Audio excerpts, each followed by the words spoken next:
familiar with their constitutional rights.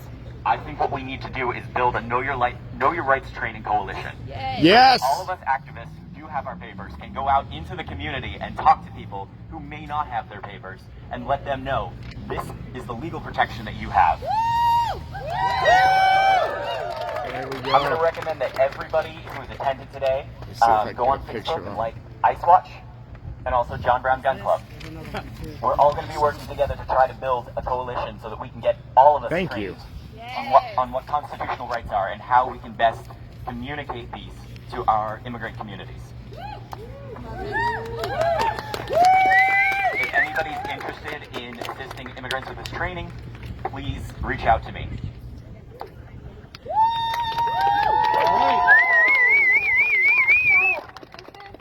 Obviously, we wanted to center the voices of immigrants. We wanted to center the voices of our immigrant communities. But of course, like a lot of them did not feel comfortable coming today, which is okay. But I need white people to use their privilege and to show up for them. That's why a lot of you are here today. We support you! So, yeah, we're just here to demand that this building where ICE wants to have an office be shut down, and that we will not welcome ICE here. And we are a welcoming community, and white people are going to do everything they can to show up for our immigrant community. Yes, Yes, we are. Would anyone else like to say something? I do. I want to say something. Yeah. Okay. Yeah. Woo! Thank you.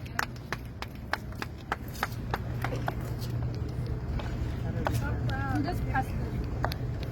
Hi, my name is Sarah Tedlow.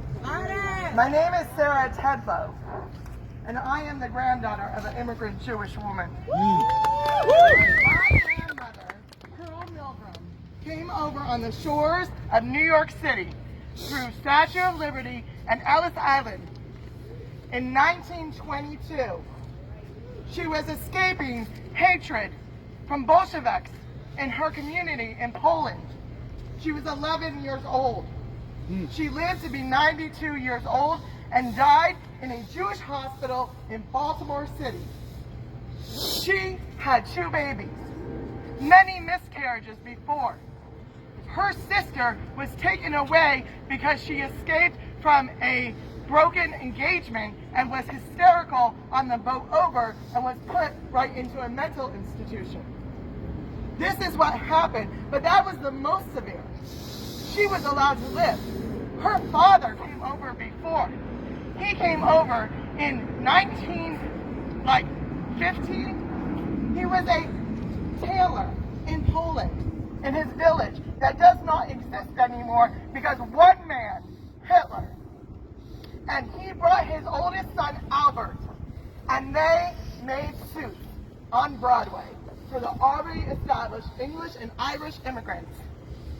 They lived in the Lower East Side in tenements, just like some of you guys are shaking your heads. I see the stories. You know the story.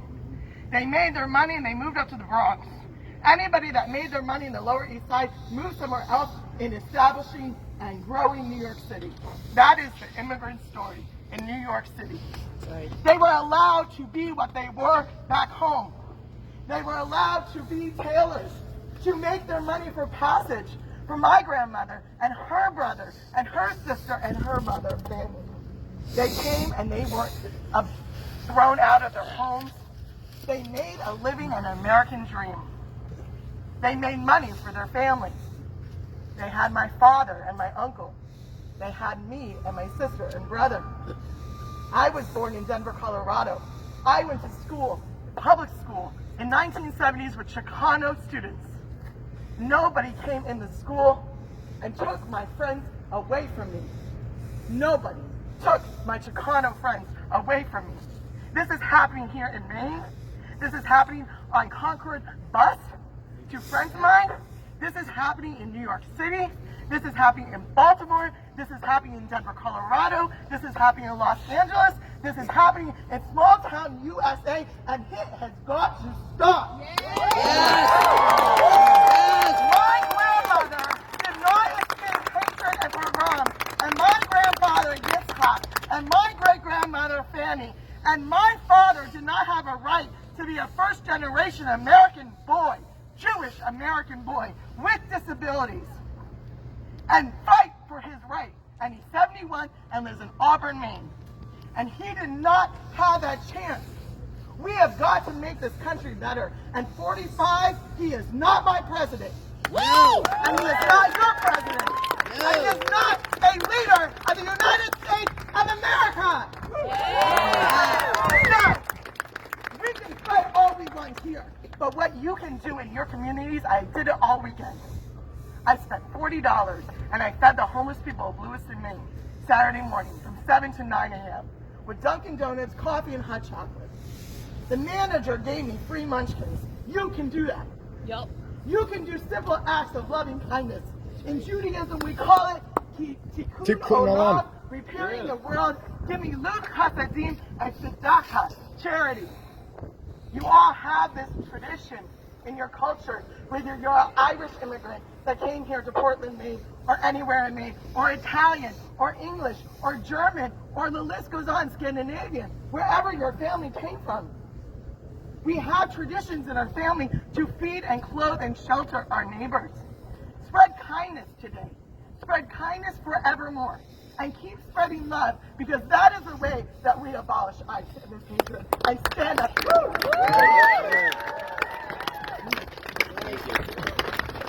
All right, so I'm not allowed to cross this line or I'll be arrested, so I'm going to stand right here. I don't have very much to say, but I just want to piggyback off that and elaborate to say that hate got us here. Love will solve this. This land originally belonged to people who it was stolen from. This has been happening for generations. We have done this to the Irish, we've done this to the Catholics, we've done it to the Chinese, we've done it to the Japanese. Now we're doing it to Africans and Muslims. Love is the way we stop this. So today, I'm here because I want to support my neighbors and I want my community to be welcoming to people. I am sick and tired of this country and this state declaring war on the wrong people and making this not a good place for everyone to live. Yes. Now, our founding documents say the idea is all people are created equal and all are entitled to life, liberty, and the pursuit of happiness. So that is why we're here today, for everyone.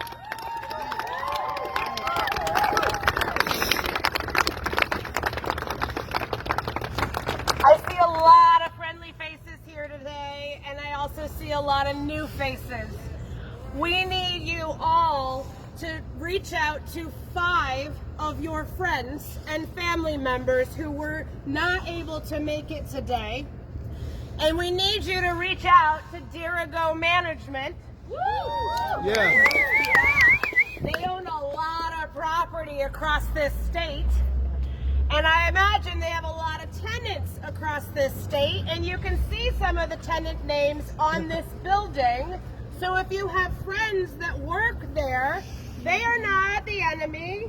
Dirigo is not the enemy. We are here to persuade them to make a better, righteous decision to welcome the stranger. Yes. Which is fundamental to every religion.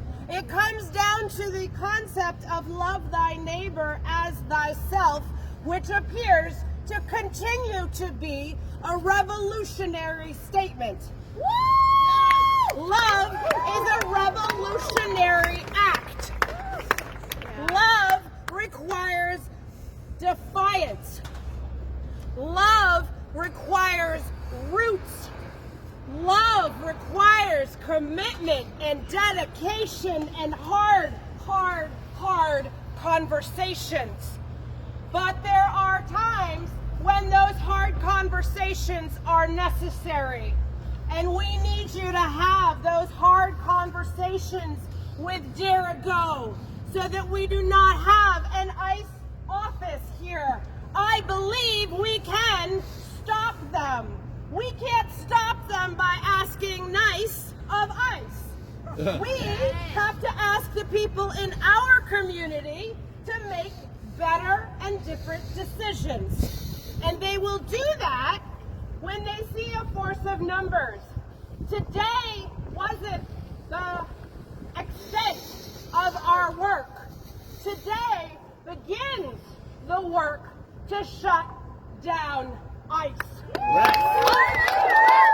Shut down ICE. Yes. Yes. Are you ready to shut down ICE. Shut Down ICE. Shut down ICE. Shut down ICE. Shut down ICE. Shut down ICE. Shut down ICE. Shut down ICE. Shut down ICE. Shut down ICE. Shut down ICE. Shut down ICE. Shut ICE.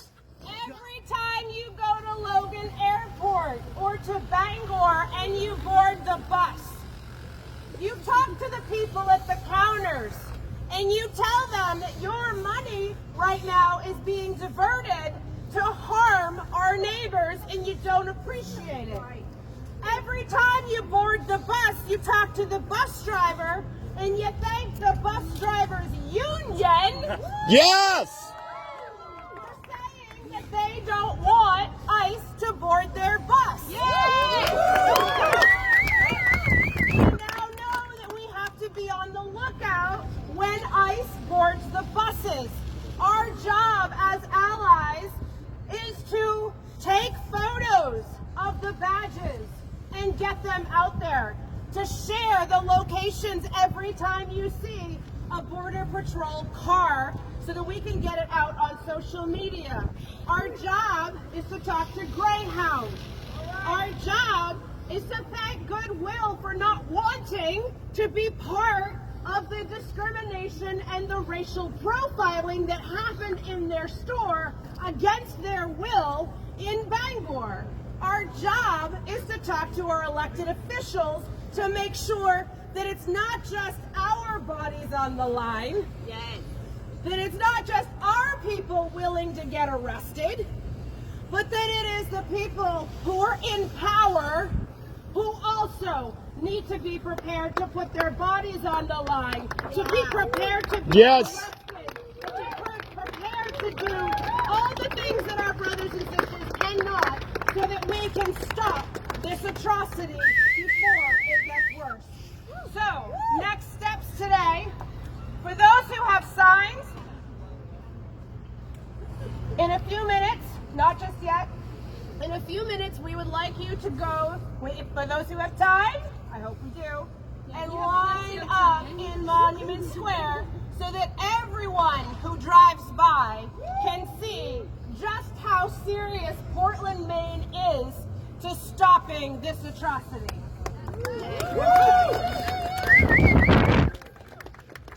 We have one more elected official who is here, who has consistently stood on the right side of history, and when he's ready, would like to speak, because he also has his own story. Ladies and gentlemen. Hey, Pius! Thank you, Pius! Thank you.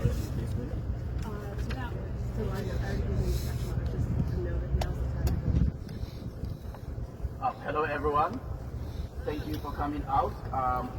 The immigrant community cannot do this on their own. Hello? We can hear you. Can you hear me now? Yes. Thank you for coming out. The immigrant community cannot do this on our own.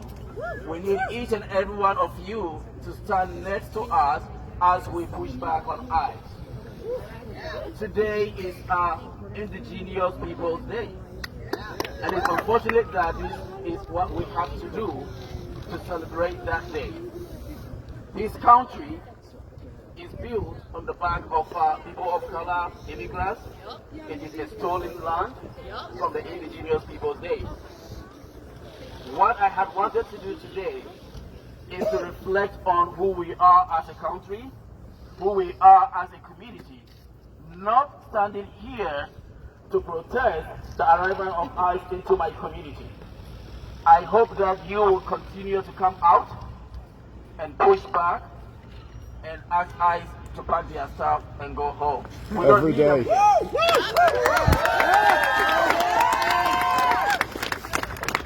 So thank you all for coming. I understand that we have to go that way. One more announcement? Okay. You want to make the announcement? Sure, yeah. Or that was the one that you meant, right? The one more announcement. Oh, yeah. Awesome. Cool. Thank you very much. Great. Thank you, Pius. Thanks for Pius. Hey everybody, my name's Adam. I'm here with Becky and Shelly and a bunch of other folks from Jewish activists in Maine. And we're here because Never Again is now. That our history, our people's history, we're seeing some of the same things happening today. And we know that the Holocaust didn't start with death camps. It started with stigmatizing people and othering people. And we're here because we're doing some organizing coming up because Concord Coach, as folks may have heard, and Greyhound are allowing ICE and Border Patrol to board their buses and harass people about their immigration status. So we're looking at doing an occupation of their bus stations. So we have some clipboards here. If you want to sign up to find more info, we've got pens, we've got a couple clipboards, you can get your info down. We've already got about 100 people signed up, so it's going to be big. And we're also doing some stuff around Sukkot, the Harvest Festival, with the idea of welcoming everybody into our homes. If you want to. Oh, and that it's Jewish activists of Maine. it's a memory or a holiday in remembrance of when we were refugees from Egypt wandering in the desert, and we built huts called sukkahs, and it's